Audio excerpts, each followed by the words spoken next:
বন্যা পরিস্থিতির খবর জানাতে গাইবান্ধা, টাঙ্গাইল এবং সিরাজগঞ্জ থেকে যুক্ত হচ্ছেন সহকর্মী ফেরদৌস জুয়েল, কামাল হোসেন এবং সাজুরুল ইসলাম সঞ্চয়। প্রথমে যাব জুয়েলের কাছে। জুয়েল, জানাবেন যে তৃতীয় দফা বন্যায় গাইবান্ধায় নতুন করে কোন কোন এলাকা প্লাবিত হয়েছে এবং পরিস্থিতি মোকাবেলায় প্রশাসন কতটা তৎপর?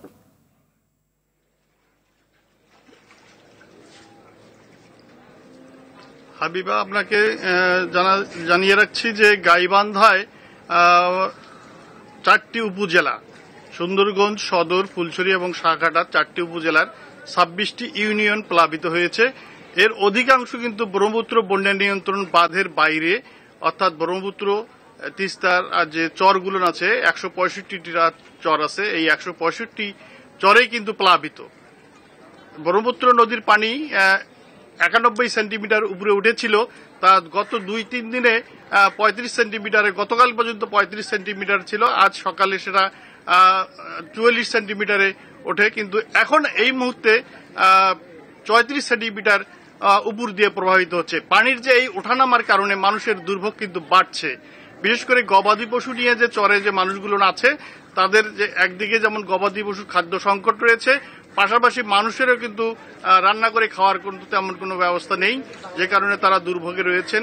গবাদি পশুর বিভিন্ন ধরনের রোগ দেখা দিয়েছে, যে রোগের জন্য 16টি টিম প্রশাসনের পক্ষ থেকে বিভিন্ন এলাকায় পাঠানো হচ্ছে। তারা এই গবাদি পশুর চিকিৎসা করছেন। জেলা প্রশাসনের পক্ষ থেকে প্রায় 5000 শুকনো খাবার বিতরণ করা হয়েছে। এই ছিল গাইবান্ধার সর্বশেষ। আমি এরপরে চলে যাচ্ছি টাঙ্গাইলের আমাদের সহকর্মী কামাল হোসেনের কাছে, সেখানকার সর্বশেষ বন্যার পরিস্থিতি জানার জন্য।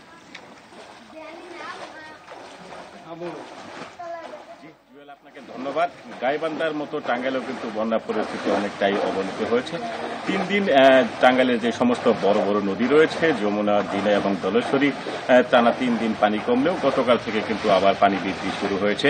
গেল 24 ঘন্টায় যমুনা নদীর পানি 10 সেন্টিমিটার বৃদ্ধি পেয়ে বিপদসীমার 24 সেন্টিমিটার উপর দিয়ে, ঝিনাই নদীর পানি 10 সেন্টিমিটার বৃদ্ধি পেয়ে বিপদসীমার 90 সেন্টিমিটার উপর দিয়ে, এবং এছাড়া যে ধলেশ্বরী নদী রয়েছে, সেই ধলেশ্বরী নদীর পানি 14 সেন্টিমিটার বৃদ্ধি পেয়ে বিপদসীমার 26 সেন্টিমিটার উপর দিয়ে প্রবাহিত হচ্ছে। তো যে সমস্ত এলাকা বেশ কয়েকদিন ধরে মানুষজন যে দুর্ভোগ বা পানি বন্দী ছিল, বা কিছু কিছু এলাকায় কিন্তু সেই পানি নেমে যেতে শুরু করছিল, সেই গতকাল থেকে পানি বৃদ্ধির ফলে সেই এলাকাগুলো কিন্তু আবার নতুন করে সেই বন্যা দেখা দিয়েছে। যে ঘর থেকে পানি নেমে গিয়েছিল, সেই ঘরগুলোতে কিন্তু আবার নতুন করে পানি প্রবেশ করেছে। তবে আমি এখানে যেটি জানিয়ে রাখি যে টাঙ্গাইলে যে 7টি উপজেলা রয়েছে, সেই 7টি উপজেলার অর্ধলক্ষাধিকেরও বেশি মানুষ কিন্তু ইতিমধ্যে পানিবন্দী হয়ে পড়েছে। তারা মানবেতর জীবনযাপন করছে। গবাদি পশু নিয়ে তাদের কিন্তু ব্যাপক সমস্যার সৃষ্টি হয়েছে, গোচারণ ভূমি যেহেতু তলিয়ে গেছে। আমি কথা বলেছি সড়ক বিভাগের সাথে, তারা যেটি বলছেন যে টাঙ্গাইলে ছোট বড় মিলিয়ে 8টি সড়ক কিন্তু ভেঙে গেছে, এবং এই সড়কগুলো ভেঙে যাওয়ার পরে যে নিচু এলাকা রয়েছে, সেই নিচু এলাকায় পানি প্রবেশের ফলে সেই নতুন করে বন্যা দেখা দিচ্ছে। এবং জেলা প্রশাসন যেটি বলছে, তারা কিন্তু পর্যাপ্ত ত্রাণ বিতরণ করছেন। এবং টাঙ্গাইল 2 আসনের সংসদ সদস্য ছোটমণি যেটি বলছেন, তিনি আগামীকাল টাঙ্গাইলের যে সমস্ত দুর্গম এলাকা রয়েছে, বানবান্ধব মানুষের মাঝে ত্রাণ সামগ্রী বিতরণ করবেন। এছাড়াও কৃষিখাত এবং মৎস্য খাতে কিন্তু টাঙ্গাইলে ব্যাপক ক্ষতির সম্মুখীন হয়েছে। বিশুদ্ধ পানি এবং শুকনো খাবার কিন্তু তীব্র সংকট দেখা দিয়েছে। টাঙ্গাইলের এই পরিস্থিতি এতটুকু ছিল বন্যা পরিস্থিতি। এখন আমরা চলে যাব সিরাজগঞ্জে।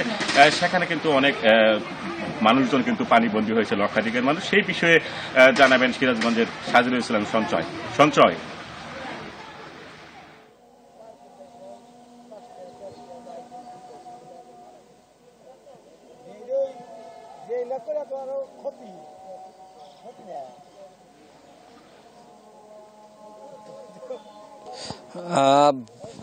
যেমনটি জানাচ্ছিলেন কামাল টাঙ্গাইল থেকে। সিরাজগঞ্জের পরিস্থিতিও কিন্তু ঠিক একই রকম। সিরাজগঞ্জে সর্বশেষ 24 ঘন্টায় যমুনা নদীর পানি 10 সেন্টিমিটার বৃদ্ধি পেয়ে এই মুহূর্তে বিপদসীমার ঠিক 45 সেন্টিমিটার উপর দিয়ে প্রবাহিত হচ্ছে, যার ফলে কিন্তু সিরাজগঞ্জের যে 5টি উপজেলার যমুনা নদীর চরাঞ্চল এবং নদী তীরবর্তী এলাকাগুলো রয়েছে, সেই এলাকাগুলোর 34টি ইউনিয়নের প্রায় 1 লক্ষ মানুষ কিন্তু এই মুহূর্তে পানিবন্দী অবস্থায় রয়েছে। দীর্ঘ সময় আসলে পানিবন্দী থাকার ফলে বন্যা কবলিত এলাকাগুলোতে কিন্তু এই মুহূর্তে আসলে রান্না করার যে স্থান, সেই স্থানগুলো পানির নিচে তলিয়ে থাকা কিন্তু একটি খাবার সংকট সৃষ্টি হয়েছে। একই সাথে বন্যা কবলিত এলাকাগুলোতে বিশুদ্ধ পানিরও একটি সংকট সৃষ্টি হয়েছে, পাশাপাশি 35 নিষ্কাশন ব্যবস্থারও সমস্যা রয়েছে, যার ফলে কিন্তু আসলে বন্যা কবলিত এলাকার যে বানভাসী মানুষেরা রয়েছেন তারা একটি ভোগান্তির মধ্যে দিন কাটাচ্ছেন।